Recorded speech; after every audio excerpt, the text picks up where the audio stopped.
TouchLine, sponsored by Dasani. Live first, Dasani after. And Powerade. Pause is power. Hello, good evening, and welcome to another edition of TouchLine here on TV8. I'm your host, Damien Best. In the hot seat, of course, in the background is Anmar Goodrich-Boyce. It is March Madness across the land, and right here in Barbados as well. We're celebrating that because it's a day after Super Sunday here on CBC TV8. We bring you all the highlights, analysis of the triple header that transpired over the weekend. Some changes at the top of the BFA Premier League table. And with me in studio to take us through all of that is Pee Wee Jokes, a good man in the business, getting ready for a big clash tomorrow as well. Good evening to you. Hey, good evening, Damien. Thanks for having me. Yeah, of course. Ronaldo Pee Wee Jokes joining us. He is the technical director of Kickstart Rush, and of course, a resident analyst, I could say. He's been with us for World Cup action, and I know he joins us on the program. We look ahead to what transpired on Super Sunday, but we're going to pause here and come back in just a moment.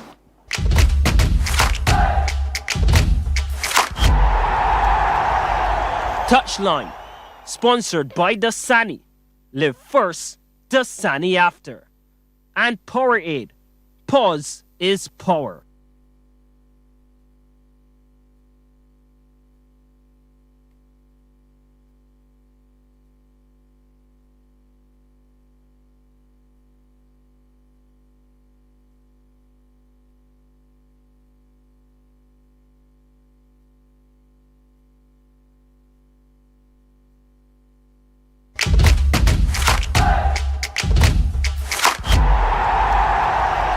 TouchLine, sponsored by Dasani.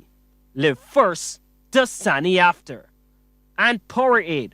Pause is power.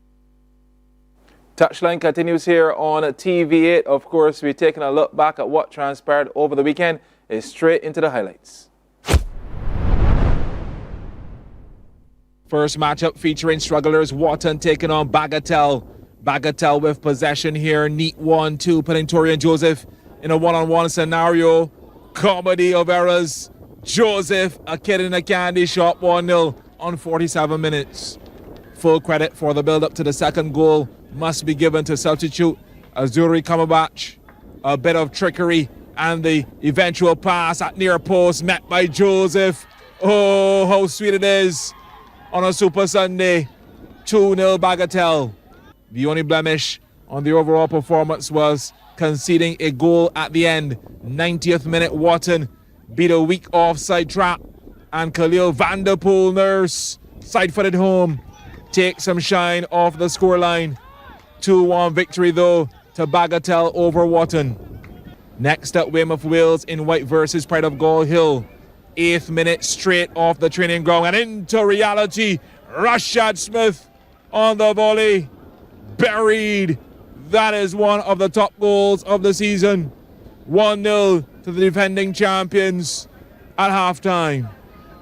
Gall Hill took that one on the chin and went right back to work. 55th minute, captain courageous Shaqiri Motley from 19 yards beats Kishmar Primus between the sticks. That is all she wrote, folks, in this one. Wales 1, Pride of Gall Hill 1. Wales draw for the 4th time this season. On to the night's feature matchup, Ellerton in red versus Britain's Hill. The winner assured of a place at the top of the table. 28th minute, Marco St. Hill cut down at the edge, and I mean the very edge of the 18-yard box. Free kick coming. Rashawn Gittins up and over the 5-man wall. Mercy me, that is exquisite. Ellerton 1, Britain's Hill 0. Before the interval, Britain's Hill hit back. Chaotic scenes in the Ellerton half. 8 Ellerton players defending, and some way, somehow, a back heel from Tishane Lord finds the equaliser. 1-1 then. Let's go second half, no change of ends. Ball over the top. Kerry Holder comes, but Courtney Franklin wins the race into the back of the onion bag. 2-1 on 53 minutes. Well, the final nail in the coffin came in the 64th. The ball like a ping pong in the 18, and Guzzy Reid on the score sheet. Britain's Hill go top of the league with a 3-1 win over Ellerton. Well, there you have it. Lots of action on Super Sunday there at the BFA Technical Centre in Willie. We're going to start with our analysis of that Bagatelle fixture. Bagatelle creeping out of the danger zone. And it's good that they make haste while the sun shines, because we're almost to that halfway point in the season. What do you make of the Bagatelle result? 2-1 victory over Wharton. Yeah. Struggling. Bagatelle did now move into double digits, which is always good for a team recently promoted, to find yourself out of the relegation zone, as you mentioned just now, going into the second round. Second round is when it really starts to get heated, it really starts to get exciting, and the key teams, the top contenders, really start to assert their authority.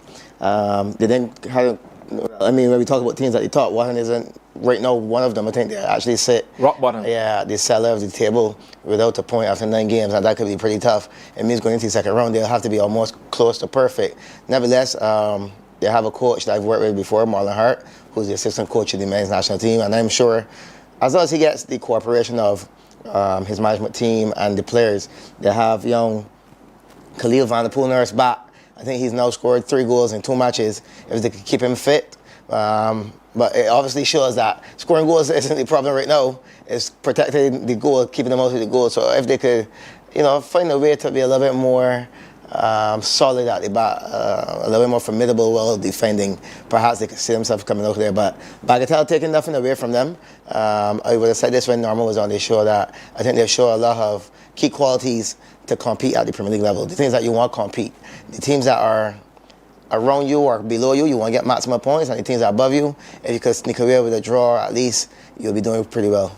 How do you motivate a Wharton side, as you mentioned before, rock bottom, but there are some key areas that they're still good in? You mentioned the attack, but one will have to institute some level of parking the bus. Defending solidly, a draw is still better. Getting off the mark in some way, some fashion will still be better. I couldn't have said it any better. As you said, a point is better than none, and perhaps really looking and probably emphasizing and encouraging, more importantly, encouraging the players to protect the goal. If we come up with a clean sheet, the probability of winning is always greater. I always say to players and teams, if you don't concede, you can't lose. And they just need to get points on the table, and then they could then be a bit more ambitious and say, well, we try to get through the next one. But motivating them would be a task, but they do have the quality of players offensively enough to score. It's just to encourage them and try to get them to be a little bit more focused defensively. Well, they will take on, I think, St. Andrew Lions in their next fixture. We're looking ahead to see how they will go. But they join a group there that is very closely bunched in the bottom. Yeah. And you will want to see if they will change coming into round 11, maybe 12, and see how things will go. But looking ahead, how do you orchestrate a side that's struggling and maybe position them mentally for the task ahead? Well, first of all, we have to identify our best players, who the best players are. And by best, we don't necessarily mean skill-wise, psychologically as well. Physically, because again, the games are, we're going into the second round already, and we're not even in April as yet. So the games coming quick and fast. So they definitely need to get to the training ground. I encourage them to get to the training ground.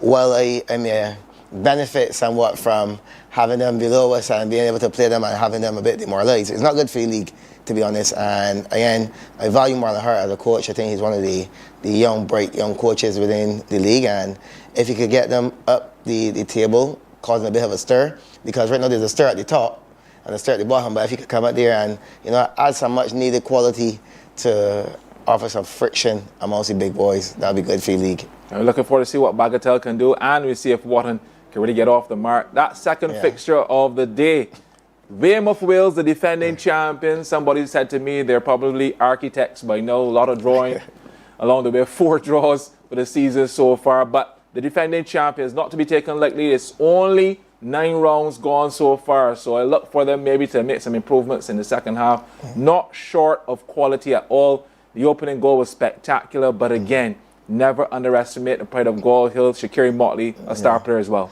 Yeah, Shaqiri, as we were talking about, Khalil Van der Poel, who's now returning from injury, similar to Shaqiri, and it shows that in order for your team to be really gunning, really being successful, you need a marksman. And those two gentlemen that I mentioned, they are marksmen, Khalil and also Shaqiri.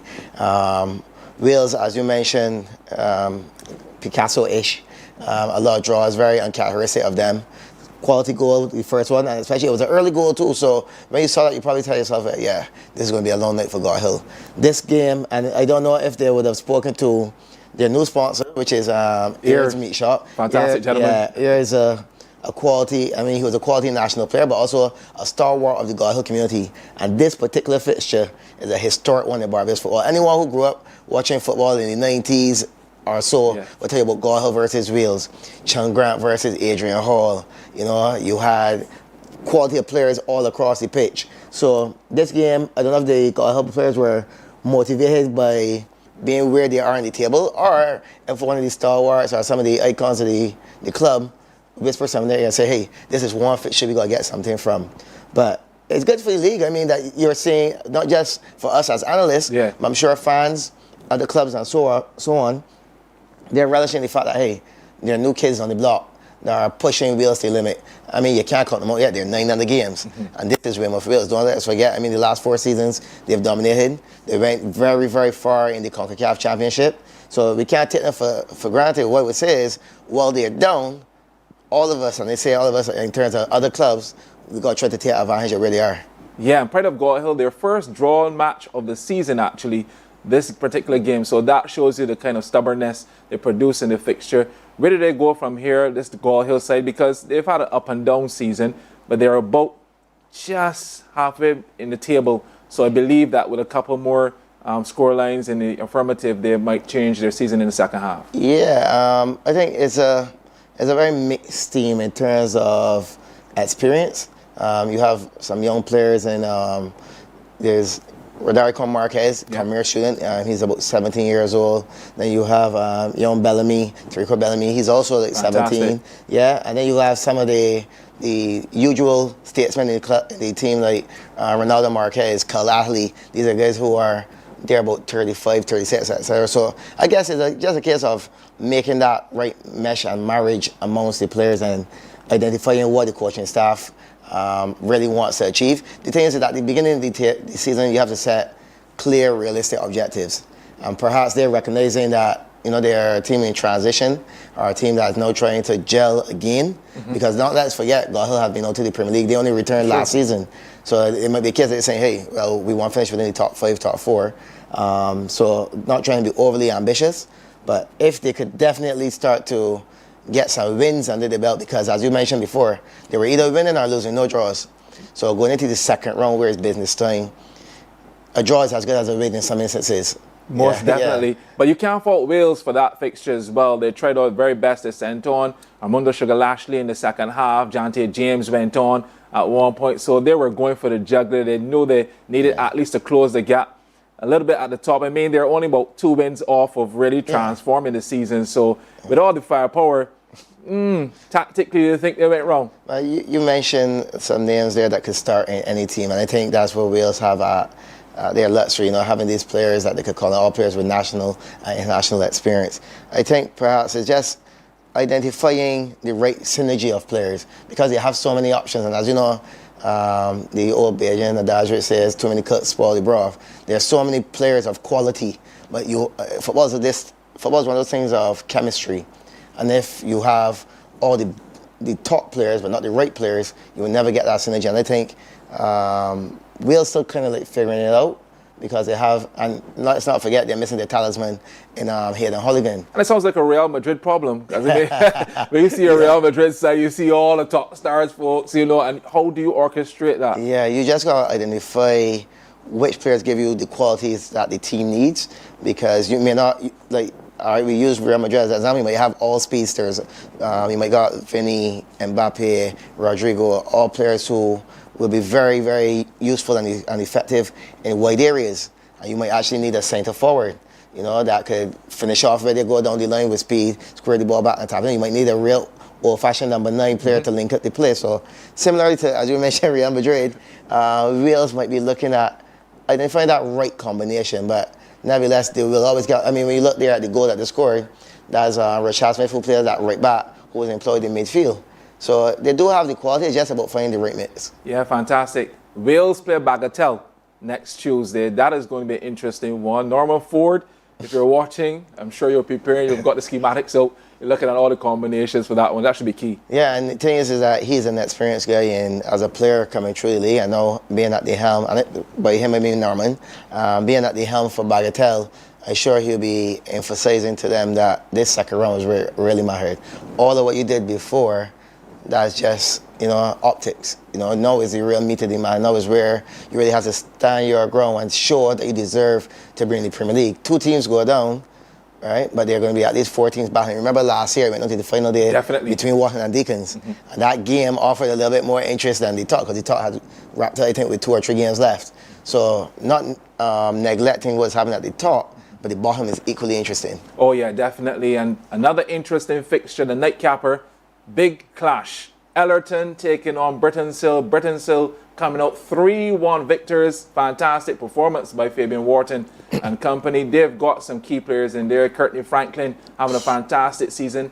And let you know there are about 56 different goal scorers for the season so far. Let's give you an indication of how the teams are playing this season. People are looking for goals, and it's coming from all angles. All players seem to be zoned in on maybe to get to that golden boot. And you can watch the highlights you saw earlier. That's a fantastic free kick to get things going. Yeah. And then after that, it looked as if Brittonsill switched on automatically. I think Brittonsill is perhaps the most unpredictable club in the Premier League.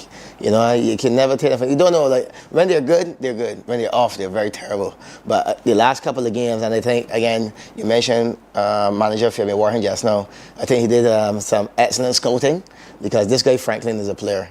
I mean, I've been watching him, and I believe he's still within his youthful 20s, on the other end of 25, and he has really come and set the stage for Brittonsill. I mean, when you add him to the likes of Tishan Lard, Corey Hoyt, you had young Eric Puckering, who has seemingly been a dead ball specialist for Brittonsill. But I'm very, very impressed with Franklin. I think I'm always for bringing players into the league if you're going to make the league better, if you're going to make the clubs better. If you're just going to bring them in because of nationality, it's simply a waste of time just investing in a younger quality player with potential. But Brittonsill is one of the most, and they are on a good run, because this Brittonsill team that I'm saying now is not the same Brittonsill team that I saw against Bagatelle when they were leading 2-0. They were leading 2-0, they were playing fantastic football, and then the second half, total collapse. But Franklin is definitely one of the best players within the Premier League right now. Yeah, well, there's a big clash on tomorrow as well. You're going to be taking on Paradise for a chance to overtake now Brittonsill, because this lead is only for about, 48 hours now. Yeah. And then you have a chance maybe to overtake. Your plans are obviously a key fixture tomorrow, looking at that one and how you're going to set up. Yeah, I think both teams are going to be going for it, because either team wins it, goes to the top of the table. And, well, none of us are no Jelon Samuels. We can't necessarily give the front runners a lead and they come out and catch them. Over 5 wide. Yeah. So we don't want the table to get away from either of us. Mario Hart, very good friend of mine as well. We did our A license together.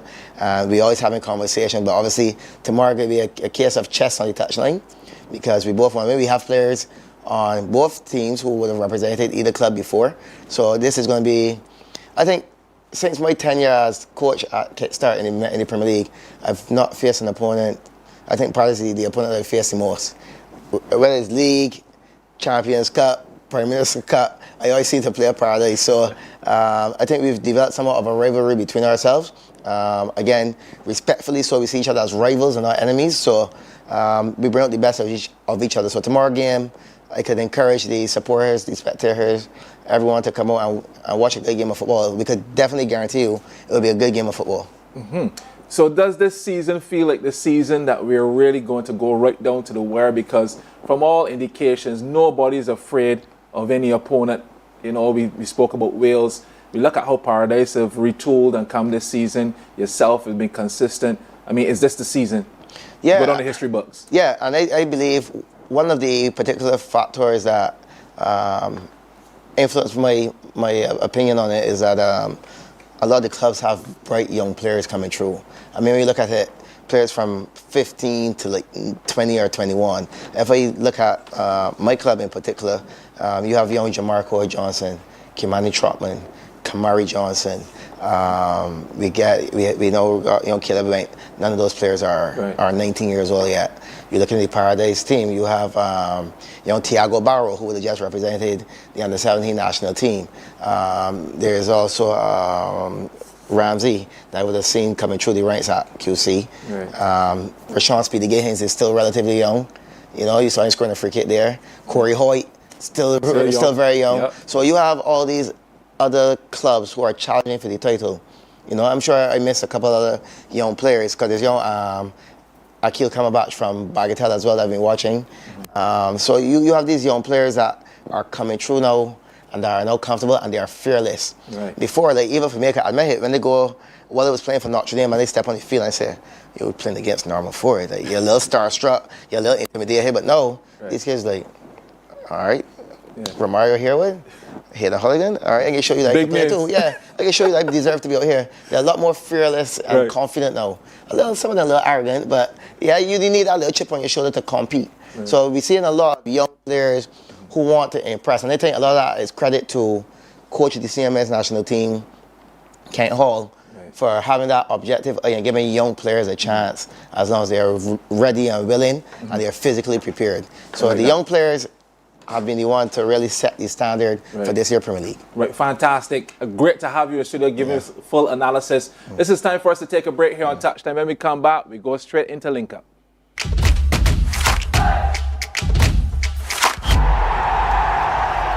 TouchLine, sponsored by Dasani. Live first, Dasani after. And Powerade. Pause is power.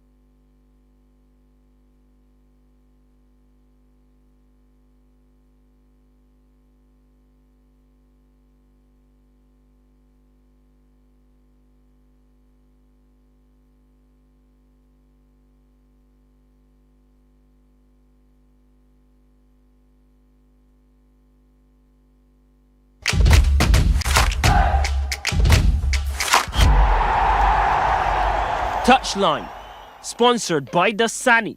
Live first, Dasani after. And Powerade. Pause is power. Back here on TouchLine on TV8. Of course, this is a segment of the show where we got to link up with one of the star players here in Barbados. And tonight is Andre Applewhite, who has joined us here on the show. Good evening to you, Andre. Andre, I'm sure you can hear us loud and clear. Yeah, definitely. Fantastic live link. Good to see you, my brother. Nice to see you as well. Yeah, so talk to me about your stint overseas. Where are you at the moment? How have things been going? Have you settled in? Yeah, right now I'm at CT United in Connecticut. It's going really well. Started preseason. Now preseason is over. We're into the season now. 2 games in.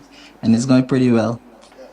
Just to let you know that Wales really miss you on Sunday nights.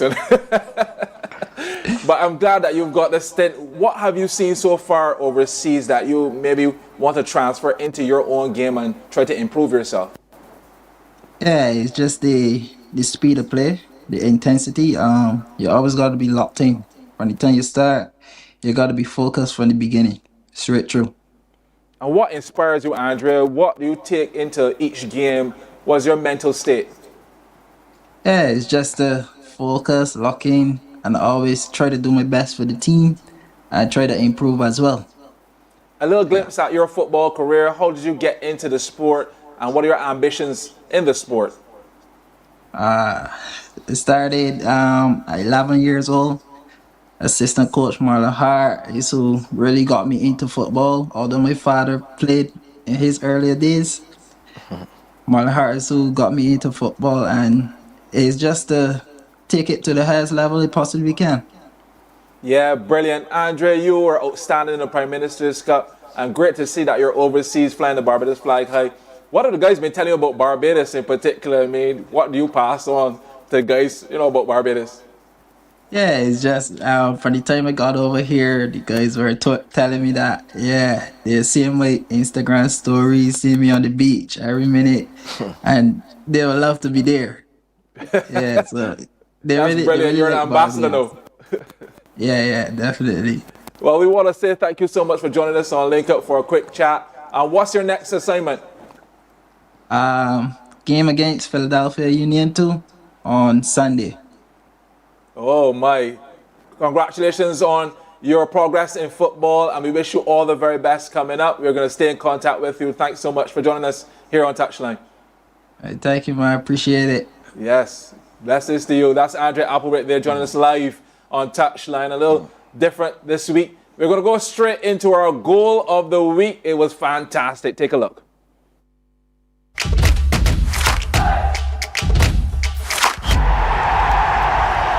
TouchLine, sponsored by Dasani.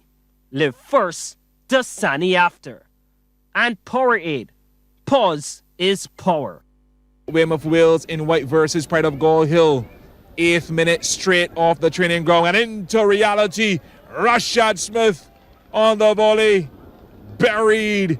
That is one of the top goals of the season. 1-0 to the defending champions at halftime.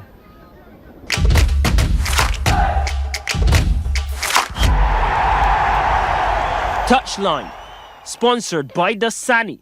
Live first, Dasani after. And Powerade. Pause is power.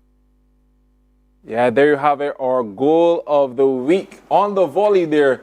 To give Wales that 1-0 lead. Of course, it finished 1-1 between them and their rivals in Pride of Gall Hill. Tomorrow, key fixtures I mentioned before. Paradise versus Kickstart Rush at 7 o'clock. Then the UWA Blackbirds take on St. Andrew Lions. The Lions will love those 3 points. So to the Blackbirds, who've managed to get some level of consistency. They dropped some points previously, but they're looking to get back into things quickly. PB, I know your predictions will be pretty straightforward. Let's take a look at the standings, but pretty straightforward. Yeah, for the second game, that should be a close one. Obviously, Lions looking to get up the table, but also UWA trying to get themselves away from unfamiliar territory. You know, for the last couple of seasons, they've been within the top 3. However, they find themselves now about mid-table, or just under us. As you said, the games over the weekend definitely adjusted the standings, but when you look at the point standings, I mean, look, everyone within touching distance, so you definitely got to get much needed points and get yourself from out of there. Fantastic. You heard from Pee Wee Jilts, Ronaldo Pee Wee Jilts, the head coach, the technical director over at Kickstart Rush. A big game on tomorrow for him at the turf. Follow over there and get a piece of the action, folks. But that's it for another edition, quick and fast, on TouchLine here on CBC TV. Thanks so much to the technical staff as well as my producer tonight, and Margaret Rich Boys. Until next Monday, it's goodbye for now.